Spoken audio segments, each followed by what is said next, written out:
एक सुनसान रात, आसमान पर बादल मंडरा रहे थे। चांदनी पूरी तरह से लुप्त थी और जंगल से आने वाली हवाएं खून जमा देने वाली सर्दी का एहसास करवा रही थीं। महाराजा विक्रमादित्य, जिनकी वीरता और न्यायप्रियता की कहानियां दूर दूर तक फैली थीं, एक नए चुनौतीपूर्ण मिशन के लिए तैयार थे। लेकिन इस बार उन्हें ऐसी रहस्यमयी चुनौती का सामना करना था जो उनके साहस, धैर्य और बुद्धिमत्ता की अंतिम परीक्षा थी। एक दिन उज्जैन के राज दरबार में अचानक एक योगी आया। उसकी आंखों में अजीब चमक थी और उसके हाथ में एक काले रंग की मणि थी जो रह रहकर लाल रंग की रोशनी बिखेर रही थी। योगी ने कहा, महाराज, यह मणि एक अद्वितीय शक्ति रखती है, लेकिन इसे प्राप्त करने के लिए आपको एक कठिन परीक्षा से गुजरना होगा। विक्रमादित्य ने मुस्कुराते हुए पूछा, क्या परीक्षा है? बताओ योगी। राजा विक्रम कभी पीछे नहीं हटते। योगी ने रहस्यमयी आवाज में कहा, आपको उस जंगल में जाना होगा जहां बेताल का निवास है, लेकिन इस बार वह बेताल पहले से भी अधिक चालाक और शक्तिशाली हो चुका है। अगर आप सफल हुए तो यह मणि आपकी होगी, लेकिन अगर असफल हुए तो आपकी आत्मा भी उस जंगल का हिस्सा बन जाएगी। राजा ने अपनी तलवार उठाई और दृढ़ संकल्प के साथ कहा, विक्रमादित्य कभी हार नहीं मानते, मैं तैयार हूं। रात होते ही राजा विक्रमादित्य अपने विश्वसनीय सेवक के साथ जंगल की ओर निकल पड़े। वह जंगल जो अपनी अजीब घटनाओं और रहस्यमय कहानियों के लिए प्रसिद्ध था। जैसे जैसे वे गहरे जंगल में बढ़ते गए, हवा और अधिक ठंडी और डरावनी हो गई। जंगल के पेड़ ऐसे लग रहे थे मानो वे जीवित हों और उन्हें रोकने की कोशिश कर रहे हों। हर कदम पर अजीब सी आवाजें सुनाई दे रही थीं, जैसे किसी ने फुसफुसाते हुए उनका नाम पुकारा हो। सेवक ने डरते हुए कहा, महाराज, ये जगह ठीक नहीं लग रही, हमें वापस लौट जाना चाहिए। राजा ने सख्त लहजे में कहा, डरने वाले विक्रमादित्य के साथ नहीं चलते। अगर तुम्हें डर लग रहा है तो तुम लौट जाओ। जैसे ही वे जंगल के मध्य में पहुंचे, अचानक चारों ओर अंधेरा छा गया। एक विशाल छाया उनके सामने प्रकट हुई। वह छाया बोलने लगी, अगर तुम यहां से आगे बढ़े तो तुम्हें मुझसे लड़ना होगा। मैं इस जंगल की रक्षक हूं। विक्रमादित्य ने जवाब दिया, वीर कभी पीछे नहीं हटता। अगर लड़ाई करनी है तो मैं तैयार हूं। छाया ने विक्रम पर हमला कर दिया। वह छाया एक मायावी राक्षसी थी जो अंधकार में गायब हो जाती और अचानक किसी अन्य दिशा से हमला करती। लेकिन राजा ने अपने धैर्य और तेज बुद्धि से उसकी चाल को भांप लिया। उन्होंने अपनी तलवार से एक ही वार में उसे परास्त कर दिया। छाया के हारते ही बेताल का ठहाका जंगल में गूंज उठा। वाह विक्रम, तुमने यह चुनौती पार कर ली, लेकिन अब तुम्हें मेरे पहले रहस्य का उत्तर देना होगा। याद रखना, अगर तुमने उत्तर दिया और वह गलत निकला तो मैं तुम्हारा सिर धड़ से अलग कर दूंगा, और अगर तुम चुप रहे तो मैं तुम्हें छोड़ दूंगा। बेताल ने पहला सवाल पूछा, अगर किसी व्यक्ति के पास दो रास्ते हों, एक रास्ता जो उसे उसके सबसे बड़े सपने तक पहुंचाए लेकिन उसमें जान का खतरा हो, और दूसरा रास्ता जो सुरक्षित हो लेकिन उसके सपनों को तोड़ दे, तो उसे कौन सा रास्ता चुनना चाहिए? विक्रम ने तुरंत जवाब दिया, सपनों को पाने के लिए खतरा उठाना ही सच्चे योद्धा की पहचान है। जो अपने डर से हार गया वह जीवन में कुछ नहीं पा सकता। बेताल हंसा और बोला, शानदार जवाब विक्रम, लेकिन आगे की यात्रा और भी कठिन होने वाली है, तैयार हो जाओ। जैसे ही वे खंडहर के करीब पहुंचे, मंदिर की संरचना विक्रम को विचलित करने लगी। वह मंदिर अधूरे पत्थरों और टूटी मूर्तियों से भरा हुआ था। दीवारों पर बनी आकृतियां भयावह थीं, राक्षसों की तस्वीरें, युद्ध के दृश्य और बलिदानों की कहानियां। सेवक ने डरते हुए कहा, महाराज, इस मंदिर के बारे में मैंने सुना है। कहते हैं जो भी इसके अंदर गया वह वापस नहीं लौटा। क्या हमें आगे बढ़ना चाहिए? विक्रम ने दृढ़ता से कहा, सच्चा योद्धा डर के कारण कभी पीछे नहीं हटता। अगर यह स्थान मेरी परीक्षा है तो मैं इसे पार करूंगा। जैसे ही विक्रम और सेवक मंदिर के मुख्य द्वार के पास पहुंचे, उन्हें दरवाजे पर खुदे अक्षर दिखाई दिए, जो सत्य से मुंह मोड़ेगा वह विनाश का भागी होगा। सत्य की खोज करने वाले ही इस मंदिर की परीक्षा पार कर सकते हैं। दरवाजा खोलते ही एक गूंजती हुई आवाज सुनाई दी, हे राजा विक्रमादित्य, यह मंदिर तुम्हारी बुद्धि और साहस की परीक्षा लेगा। अगर तुम असफल हुए तो यह स्थान तुम्हारी कब्रगाह बन जाएगा। विक्रम ने निडर होकर मंदिर के भीतर कदम रखा। मंदिर के भीतर गहराई में एक विशाल कक्ष था जिसके केंद्र में एक पत्थर का सिंहासन और उसके चारों ओर कई मूर्तियां थीं। मूर्तियां इतनी जीवंत लग रही थीं कि ऐसा प्रतीत होता था जैसे वे अभी बोल उठेंगी। तभी वह गूंजती आवाज फिर से सुनाई दी, यहां से आगे बढ़ने के लिए तुम्हें मेरी पहली पहेली का उत्तर देना होगा। सुनो ध्यान से। 3 राजकुमारों को एक ही राजकुमारी से प्रेम हो गया। राजकुमारी ने शर्त रखी कि जो सबसे अनमोल उपहार लाएगा वही उसका पति बनेगा। पहला राजकुमार ऐसा दर्पण लाया जिसमें भविष्य दिखता था। दूसरा राजकुमार ऐसी औषधि लाया जो मृत व्यक्ति को जीवित कर सके। तीसरा राजकुमार ऐसा उड़ने वाला रथ लाया जो पल भर में कहीं भी पहुंच सकता था। राजकुमारी ने किसे अपना पति चुना और क्यों? सेवक ने आशंकित स्वर में कहा, महाराज, यह पहेली बहुत कठिन है। इसका सही उत्तर देना जरूरी है, वरना यहां से निकलना असंभव होगा। विक्रम ने शांत मन से सोचा और कहा, उत्तर स्पष्ट है। वह राजकुमार जिसने औषधि लाई वही सबसे योग्य है, क्योंकि अगर औषधि नहीं होती तो राजकुमारी के लिए भविष्य देखना और कहीं जाना बेकार होता। जीवन सबसे अनमोल है। गूंजती आवाज हंसी और बोली, बहुत अच्छा विक्रम, तुमने पहली चुनौती को पार कर लिया, लेकिन आगे की राह आसान नहीं होगी। पहली पहेली हल होते ही कक्ष का दरवाजा खुल गया और विक्रमादित्य अगले कक्ष में पहुंचे। यहाँ उन्होंने देखा कि एक विशालकाय मूर्ति के चारों ओर बेताल जैसी आकृतियां घूम रही थी। मूर्ति के हाथ में एक तराजू था जिसमें एक ओर खून से भरा कटोरा था और दूसरी ओर सोने के सिक्के। फिर वही गूंजती आवाज सुनाई दी, दूसरी चुनौती, इस तराजू का संतुलन कैसे बनाओगे? याद रखना, हर गलत प्रयास तुम्हारे जीवन को और कठिन बना देगा। विक्रम ने ध्यान से तराजू को देखा। खून का कटोरा बेहद भारी था और सिक्के हल्के। सेवक ने घबराते हुए कहा, महाराज, यह असंभव है। खून का वजन सोने से कैसे बराबर हो सकता है? विक्रम ने गहरी सांस ली और बोला, इस संसार में हर चीज का संतुलन होता है। इसे समझने के लिए धैर्य और समझदारी चाहिए। विक्रम ने तराजू के सामने ध्यान से बैठकर उसका निरीक्षण किया। उन्होंने पास पड़ी मिट्टी से एक कटोरा बनाया और उसमें मिट्टी डालकर खून के कटोरे के बराबर कर दिया। तभी तराजू का संतुलन सही हो गया। गूंजती आवाज ने कहा, विक्रम, तुम्हारी बुद्धिमत्ता ने तुम्हें बचा लिया, लेकिन अंतिम कक्ष में तुम्हारा सामना मेरे सबसे बड़े रहस्य से होगा। तैयार रहो। जैसे ही विक्रम ने संतुलन की चुनौती पार की, एक और दरवाजा खुला। इस दरवाजे के पीछे अंधेरा इतना गहरा था कि कुछ भी दिखाई नहीं दे रहा था। सेवक ने कांपते हुए कहा, महाराज, हमें अब यहां से लौट जाना चाहिए। यह स्थान निश्चित ही मृत्यु का मार्ग है। विक्रम ने दृढ़ता से कहा, जो अपनी मंजिल की ओर बढ़ते हैं वे कभी पीछे नहीं हटते। डर ही सबसे बड़ा अभिशाप है। मैं आगे बढ़ूंगा, चाहे जो हो। जैसे ही विक्रम और उनके सेवक ने कुछ कदम आगे बढ़ाए, उन्हें लगा कि वे भटक रहे हैं। चारों ओर केवल अंधेरा और सन्नाटा था। अचानक विक्रम को एक अजीब सी आवाज सुनाई दी। वह आवाज दूर से आती हुई प्रतीत हो रही थी, लेकिन उसमें एक रहस्यमयी खिंचाव था जो उनकी आत्मा तक को विचलित कर रही थी। सेवक ने डरते हुए कहा, महाराज, यह स्थान सामान्य नहीं है। ऐसा लगता है कि हम कहीं फंस गए हैं। विक्रम ने जवाब दिया, डरना समस्या का हल नहीं है। हमें अपना रास्ता खुद बनाना होगा। तभी एक गूंजती हुई आवाज पूरे कक्ष में गूंजी, विक्रम, तुम्हें अंधकार से बाहर निकलने के लिए 3 दरवाजों में से एक चुनना होगा। लेकिन याद रखना, केवल एक दरवाजा तुम्हें जीवन की ओर ले जाएगा। बाकी 2 दरवाजे मृत्यु के द्वार हैं। अगर तुमने गलत दरवाजा चुना तो तुम्हारा अंत निश्चित है। अंधकार के बीच 3 दरवाजे प्रकट हुए। हर दरवाजे के ऊपर एक रहस्यमयी चिन्ह था। पहले दरवाजे पर एक जलती हुई मशाल की आकृति थी। दूसरे दरवाजे पर एक काले सर्प का निशान था। तीसरे दरवाजे पर एक खोपड़ी बनी हुई थी। गूंजती आवाज ने फिर कहा, इनमें से एक दरवाजा सत्य का मार्ग है। तुम्हें इसे पहचानना होगा। सेवक ने भयभीत स्वर में कहा, महाराज, यह असंभव है। अगर हम गलत दरवाजा चुनते हैं तो हमारी मृत्यु निश्चित है। विक्रम ने ध्यान से तीनों दरवाजों को देखा। उन्होंने धीरे धीरे सोचा और बोले, यह जीवन और मृत्यु की चुनौती है। हमें अपनी बुद्धि का सहारा लेना होगा। विक्रम ने पहले दरवाजे को देखा। उस पर जलती हुई मशाल का निशान था।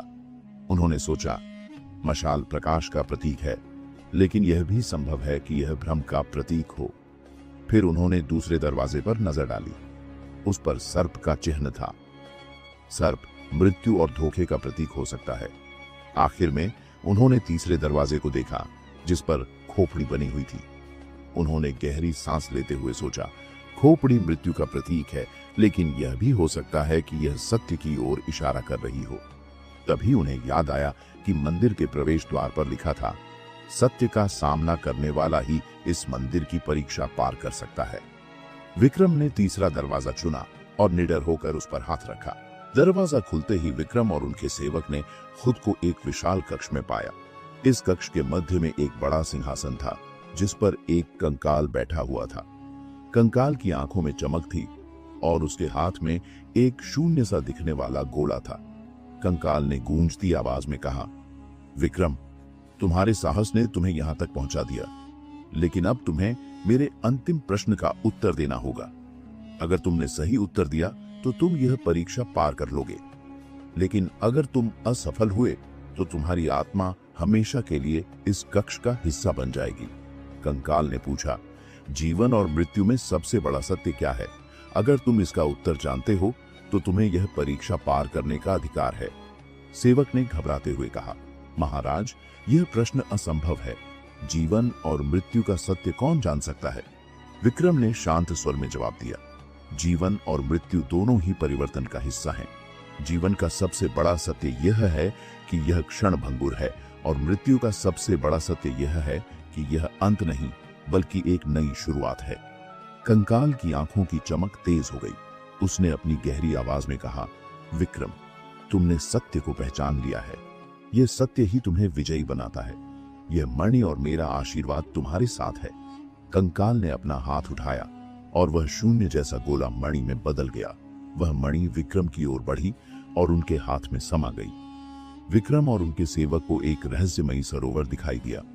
सरोवर का पानी कांच जैसा साफ था, लेकिन उसमें अजीब सी लहरें उठ रही थीं, जैसे वह अपने भीतर कोई कहानी छुपा रहा हो। सरोवर के किनारे एक पत्थर की पट्टी थी, जिस पर लिखा था, यहाँ सत्य की छवि दिखती है, पर इसे समझने के लिए धैर्य चाहिए। सत्य को अनदेखा करोगे तो समय तुम्हारा सबसे बड़ा शत्रु बन जाएगा। सेवक ने कहा, महाराज, यह स्थान अत्यंत रहस्यमयी है, हमें यहाँ से जल्दी निकल जाना चाहिए। विक्रम ने उत्तर दिया, नहीं, हर चुनौती हमें कुछ सिखाने के लिए आती है। यह सरोवर हमें एक संदेश देना चाहता है। विक्रम ने सरोवर के पानी में झांक कर देखा। पानी की सतह पर उनकी अपनी छवि तो थी, लेकिन कुछ ही क्षणों में वह छवि बदलने लगी। अब उन्होंने खुद को एक विशाल युद्ध क्षेत्र में खड़ा पाया। उनके चारों ओर सैनिक मरते हुए दिखाई दे रहे थे और एक अजीब आवाज गूंज रही थी, यदि समय को समझने में देरी हुई तो विनाश निश्चित है। विक्रम ने तुरंत अपनी दृष्टि हटाई और सरोवर से पीछे हट गए। उन्होंने सेवक को चेतावनी दी, यह सरोवर केवल हमारी वर्तमान स्थिति नहीं बल्कि भविष्य की झलक दिखा रहा है। यह हमें समय के महत्व को समझाने के लिए है, हमें इसे हल करना होगा। जैसे ही विक्रम ने सरोवर के पास कदम बढ़ाया, चारों ओर का वातावरण बदलने लगा। वे खुद को एक बड़े महल के भीतर पाते हैं। महल में हर कोने से घड़ियों की टिक टिक सुनाई दे रही थी। एक बड़ी घड़ी महल के केंद्र में थी, जिसकी सुइयां तेजी से घूम रही थीं। अचानक एक तेज आवाज आई, यहां से बाहर निकलने के लिए तुम्हें समय का सही अर्थ समझना होगा। क्या तुम जानते हो समय को कैसे नियंत्रित किया जा सकता है? विक्रम ने साहसपूर्वक कहा, समय को नियंत्रित नहीं किया जा सकता, लेकिन इसे सही दिशा में उपयोग किया जा सकता है। आवाज ने उत्तर दिया, तो साबित करो। यह घड़ी तुम्हारे सामने है। यदि तुमने इसे सही समय पर रोका तो तुम बाहर निकल सकोगे, लेकिन एक गलती और तुम्हारा अंत होगा। विक्रम ने ध्यानपूर्वक घड़ी की सुइयों को देखा। उन्होंने महसूस किया कि सुइयां केवल भौतिक नहीं बल्कि समय की गति का प्रतीक थीं। उन्होंने सोचा, यदि मैं घड़ी को रोक दूं तो क्या मैं समय को बांध सकता हूं? नहीं, मुझे इसे रोकने का सही क्षण पहचानना होगा। घड़ी की सुइयां 12 के पास पहुंच रही थीं और सेवक ने घबराकर कहा, महाराज, जल्दी कीजिए, यह घड़ी कुछ भयानक करने वाली है। विक्रम ने अपने भीतर की शांति को बनाए रखा और ठीक 12 बजने के समय घड़ी को रोक दिया। घड़ी रुकते ही महल का वातावरण बदल गया। अब वे एक बड़े रेगिस्तान में खड़े थे। रेगिस्तान में समय का कोई अर्थ नहीं था। सूरज स्थिर था और हवा ठहरी हुई थी। एक और गूंजती आवाज आई, यहाँ संयम की परीक्षा होगी। यदि तुमने धैर्य खोया तो समय तुम्हें खत्म कर देगा, विक्रम ने रेगिस्तान में चलते हुए कहा, समय की परीक्षा केवल धैर्य और विवेक से पार की जा सकती है। हमें इसे समझना होगा। वे कई घंटों तक चलते रहे, लेकिन रेगिस्तान का अंत नहीं दिखा। सेवक ने थक कर कहा, महाराज, यह असंभव है, हमें कोई रास्ता नहीं मिल रहा। विक्रम ने उत्तर दिया, यही तो समय की सबसे बड़ी चाल है। यह हमें भ्रमित करता है, हमें इसे शांत चित्त से देखना होगा। अचानक विक्रम को रेगिस्तान के बीच एक पत्थर दिखाई दिया, जिस पर लिखा था, समय का चक्र कभी रुकता नहीं, लेकिन जो इसे समझ लेता है वह इसे नियंत्रित कर सकता है। उन्होंने महसूस किया कि रेगिस्तान वास्तव में उनके मन का प्रतीक था। उन्होंने अपनी आंखें बंद की और ध्यान लगाया। जैसे ही उन्होंने ध्यान के माध्यम से अपने विचारों को स्थिर किया, रेगिस्तान गायब हो गया और वे फिर से सरोवर के पास खड़े थे। सरस्वती नदी की ओर बढ़ते हुए विक्रम और उनके सेवक को एक विशाल खाई दिखाई दी। खाई इतनी गहरी थी कि उसकी तह तक पहुंच पाना असंभव था। अचानक हवा में एक पुल प्रकट हुआ। यह पुल अदृश्य था, लेकिन जैसे ही विक्रम ने एक कदम आगे बढ़ाया, उसे पार करने का एक मार्ग दिखाई दिया। सेवक ने घबराते हुए कहा, महाराज, यह पुल वास्तविक नहीं लग रहा। यदि यह माया है तो हम नीचे गिर जाएंगे। विक्रम ने उत्तर दिया, हर माया के पीछे सत्य छुपा होता है। इसे समझने के लिए विश्वास और विवेक चाहिए। हम केवल अपने डर को पार करके इस पुल को पार कर सकते हैं। पुल पर चलने के दौरान विक्रम को ऐसा महसूस हुआ जैसे उनके चारों ओर आवाजें गूंज रही हों। उन आवाजों में न जाने कितने लोगों की चीखें, हंसी और रोने की आवाजें शामिल थीं। ये माया का खेल था जो उन्हें डराकर वापस लौटने पर मजबूर करना चाहती थी। सेवक ने रुकते हुए कहा, महाराज, मैं आगे नहीं बढ़ सकता। ये जगह मुझे डरा रही है। विक्रम ने उसे शांत करते हुए कहा, यह माया केवल हमारे भय का प्रतिबिंब है। इसे पार करना ही हमारी जीत है। विक्रम ने अपनी आंखें बंद की और मन को शांत करते हुए पुल पार करने का निर्णय लिया। कुछ ही क्षणों में आवाजें धीरे धीरे शांत हो गईं और पुल के दूसरे छोर पर रोशनी दिखाई देने लगी। पुल के पार जाते ही विक्रम और उनके सेवक ने एक विशाल द्वार देखा। द्वार पर लिखा था, यहां केवल वही प्रवेश कर सकता है जिसने अपने भीतर के अंधकार को जीत लिया हो। द्वार के पास से गूंजती हुई आवाज आई, विक्रम, यह तुम्हारी अंतिम परीक्षा है। तुम्हें सत्य का सामना करना होगा, लेकिन याद रखना, सत्य की राह आसान नहीं होती। यह तुम्हें तुम्हारे सबसे गहरे भय से रूबरू कराएगी। विक्रम ने निडर होकर कहा, मैं सत्य को स्वीकार करने के लिए तैयार हूं, चाहे यह राह कितनी भी कठिन क्यों न हो। द्वार के भीतर प्रवेश करते ही विक्रम ने खुद को एक विशाल कमरे में पाया। कमरे के चारों ओर शीशे लगे थे और हर शीशे में विक्रम की अलग अलग छवियां दिखाई दे रही थी। एक छवि में वह एक कमजोर और थके हुए राजा की तरह दिख रहे थे। दूसरी छवि में वह क्रोध और अहंकार से भरे हुए थे। तीसरी छवि में वह अपने राज्य और परिवार को खो चुके एक पराजित योद्धा की तरह खड़े थे। सेवक ने कहा, महाराज, ये सभी छवियां आपके भीतर के डर को दिखा रही हैं। हमें क्या करना चाहिए? विक्रम ने गहराई से विचार करते हुए कहा, यह माया का सबसे बड़ा जाल है। यह हमें हमारी कमजोरियों के जरिए भ्रमित करना चाहती है, लेकिन मैं जानता हूं कि सत्य हमेशा माया से बड़ा होता है। हमें इन छवियों से पार पाना होगा। विक्रम ने अपनी छवियों को ध्यान से देखा और कहा, मैं अपने भय को स्वीकार करता हूं। मैं जानता हूं कि मैं कमजोर हूं, लेकिन मेरी दृढ़ता मुझे मजबूत बनाती है। मैं जानता हूं कि मैं कभी कभी क्रोध करता हूं, लेकिन मेरी दया मुझे संतुलित रखती है। मैं जानता हूं कि हार का सामना करना पड़ सकता है, लेकिन हर हार मुझे कुछ सिखाती है।